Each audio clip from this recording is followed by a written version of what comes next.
मैं पवन दुबे आज आपके सामने एक बहुत ही महत्वपूर्ण टॉपिक लेकर के आया हूं, जो कि हर प्रकार की परीक्षाओं की दृष्टि से बहुत ही महत्वपूर्ण है, जिसका नाम क्रियात्मक अनुसंधान या इसको एक्शन रिसर्च के भी नाम से जानते हैं। एक्शन रिसर्च मूलभूत रूप से अगर देखा जाए तो यह दिन प्रतिदिन की हमारी समस्याओं से संबंधित होता है।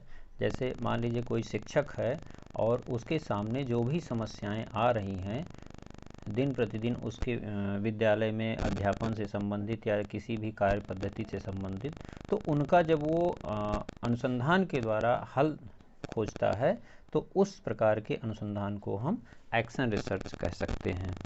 अब बात यह है कि इसका प्रारंभिक स्रोत यदि देखा जाए तो वह स्रोत आधुनिक मानव संगठन सिद्धांत से मिलता है, जिसके पश्चात कर्ट लेविन नाम के एक मनोवैज्ञानिक थे। उन्होंने अपने फील्ड थ्योरी, एक क्षेत्र सिद्धांत इन्होंने दिया था। इसमें इस संबंध में इन्होंने स्पष्ट संकेत दिए थे। इसके बाद 1926 में बकिंघम नाम के एक मनोवैज्ञानिक हुए थे। इन्होंने शिक्षा के क्षेत्र में इसका बहुत ही सफलतापूर्वक प्रयोग किया था। तत्पश्चात एक बहुत ही महत्वपूर्ण नाम आता है क्रियात्मक शोध या क्रियात्मक अनुसंधान के संदर्भ में, और वो नाम है इसको बढ़ावा देने वाले व्यक्ति का या इसका प्रतिपादन करने वाले व्यक्ति का, और वो हैं आपके स्टीफन एम कोरे।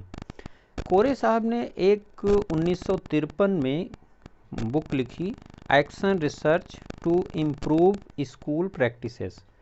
इस बुक में इन्होंने एक्शन रिसर्च के विषय में विस्तृत जानकारी दी, और इसमें इन्होंने एक बहुत ही इसकी प्रासंगिक परिभाषा दी थी जो कि आज उस पर हम लोग चर्चा करते हैं।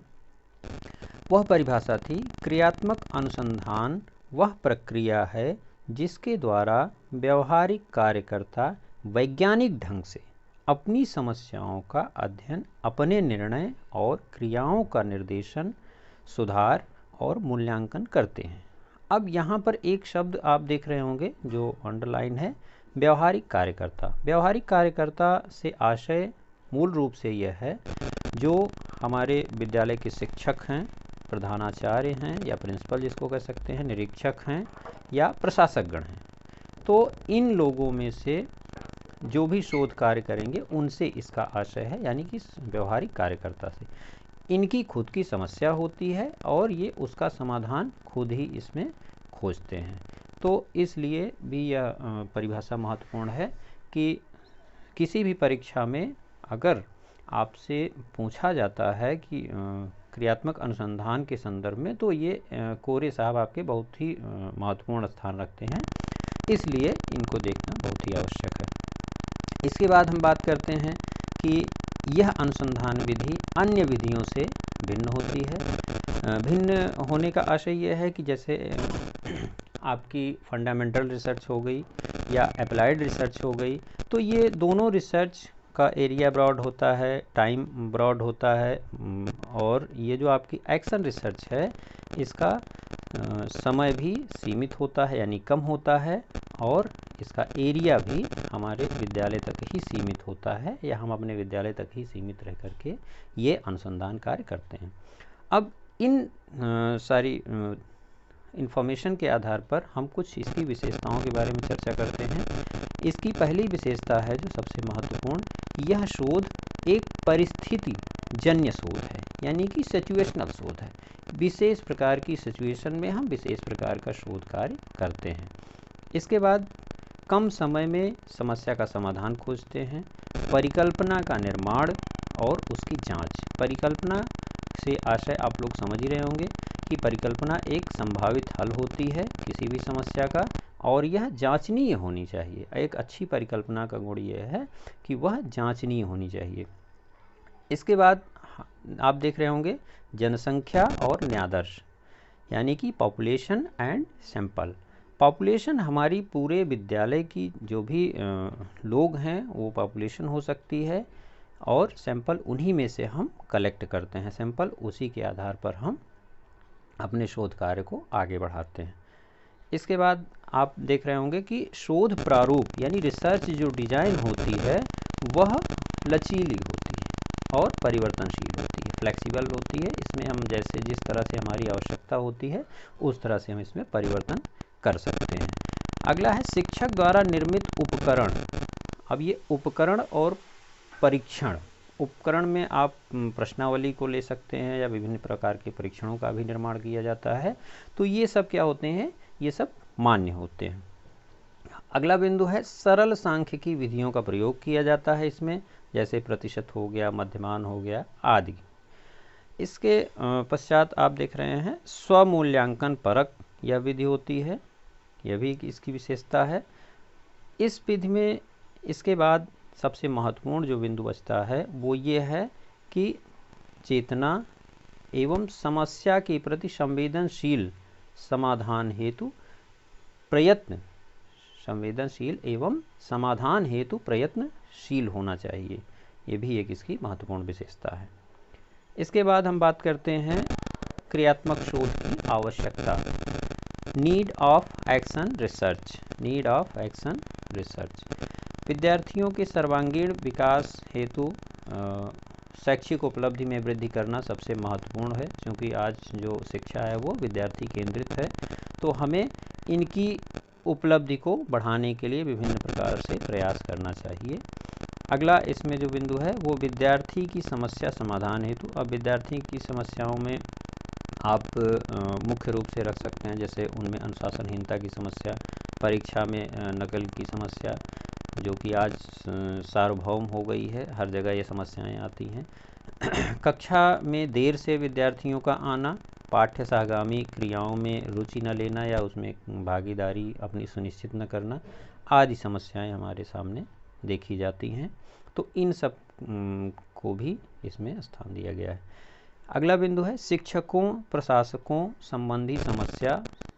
जैसे इसमें क्या होता है, इसमें शिक्षण विधि से संबंधित जो भी समस्याएं हैं, नैतिकता से संबंधित जो समस्याएं हैं, पारस्परिक सहयोग से संबंधित जो समस्याएं हैं, आत्मविश्वास, उपलब्धि, स्टाफ की कमी, इन सबको हम रख सकते हैं। अगला बिंदु आपका है कार्यकर्ताओं में वैज्ञानिक दृष्टिकोण का, कार्यकर्ताओं में वैज्ञानिक दृष्टिकोण का विकास या उसमें विकसित करना, ये सबसे आवश्यक है। अगला बिंदु है प्रभावपूर्ण नियोजन। हमारा जो नियोजन होना चाहिए वो कैसा होना चाहिए, प्रभावपूर्ण होना चाहिए। अगला है विद्यालय प्रबंध समिति में वही को तो अडॉप्ट जो कर रहे हैं वो तो सही है, लेकिन हमको नई तकनीकों को भी इस्तेमाल करना चाहिए। अगला बिंदु आपका है क्रियात्मक शोध के उद्देश्य, जिसमें हमारे समक्ष देखिए आ रहा है वैज्ञानिक दृष्टिकोण के साथ लचीली पद्धति को अपनाते हुए समय तथा धन की बचत के साथ समस्या का व्यावहारिक हल खोजना। अगला बिंदु है विद्यालयी कार्यप्रणाली में गुणात्मक परिवर्तन के साथ स्वस्थ वातावरण का विकास करना। यहाँ पे महत्वपूर्ण बिंदु है स्वस्थ वातावरण। स्वस्थ वातावरण जब रहेगा तो व्यक्ति अपने अपने कार्यों को रुचिपूर्वक और जिम्मेदारी पूर्वक निर्वहन कर सकते हैं। अगला आपका बिंदु है समस्या समाधान के प्रयासों, सफलता असफलताओं को क्रमबद्ध कर संरक्षित रखना। यहाँ संरक्षित रखने से आशय ये है कि जब हम अपने अनुभवों को संरक्षित रखेंगे तो आने वाले शोध में या आने वाले जो भी इस प्रकार के शोध होंगे उसमें उनका लाभ प्राप्त किया जा सकता है। इसके बाद हम बात करते हैं क्रियात्मक शोध के क्षेत्र, फील्ड या एरियाज, उसके क्या क्या हो सकते हैं, जिसमें सबसे महत्वपूर्ण देखिए कक्षा शिक्षण से संबंधी समस्याएं। अब कक्षा शिक्षण से संबंधी समस्याएं कई प्रकार की हो सकती हैं, जैसे विषय वस्तु को अच्छे से शिक्षक नहीं समझा पा रहा है बच्चों को, या वो अपनी कक्षा में जा रहा है तो पाठ योजना की पूरी तरह से तैयारी करके नहीं जा पा रहा है या प्रभावी नहीं हो रही, तो ये सब सारी चीज़ें आ सकती हैं। अधिगम संबंधी समस्याएं, बच्चों को जो भी पढ़ाया जा रहा है उसको वो बच्चे सीख नहीं पा रहे हैं, तो ये एक समस्या के रूप में हमारे सामने आता है। और इसके बाद है मूल्यांकन संबंधी या परीक्षा संबंधी समस्याएं। मूल्यांकन में कई चीज़ें हैं, जैसे विश्वसनीयता है, वैधता है, इन सब से संबंधित समस्याएं हैं, और सतत मूल्यांकन, व्यापक मूल्यांकन आदि चीज़ों का भी से संबंधित समस्याएं हमारे सामने उपस्थित होती हैं। परीक्षा से संबंधित, जैसे मान लीजिए कि प्रश्न पत्र की समस्या है, प्रश्न पत्र निर्माण की समस्या है, या उसको क्रियान्वयन से संबंधित समस्या है, उत्तर पुस्तिकाओं के मूल्यांकन से संबंधित जो भी समस्याएं हैं वो भी हो सकती हैं।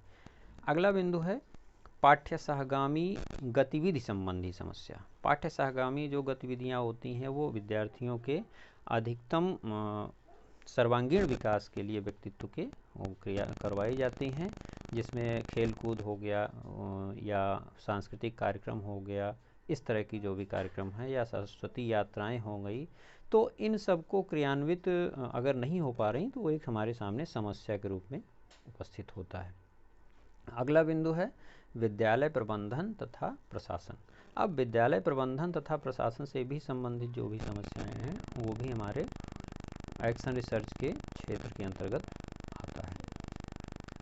अंतिम इसमें बिंदु है भौतिक वातावरण या फिजिकल जो एटमॉस्फियर है, जैसे विद्यालय में भवन इत्यादि, उनको भी अपडेट करते रहना, या उससे जो भी संबंधित समस्या है वो भी एक प्रकार का हमारा क्षेत्र या एरिया होता है।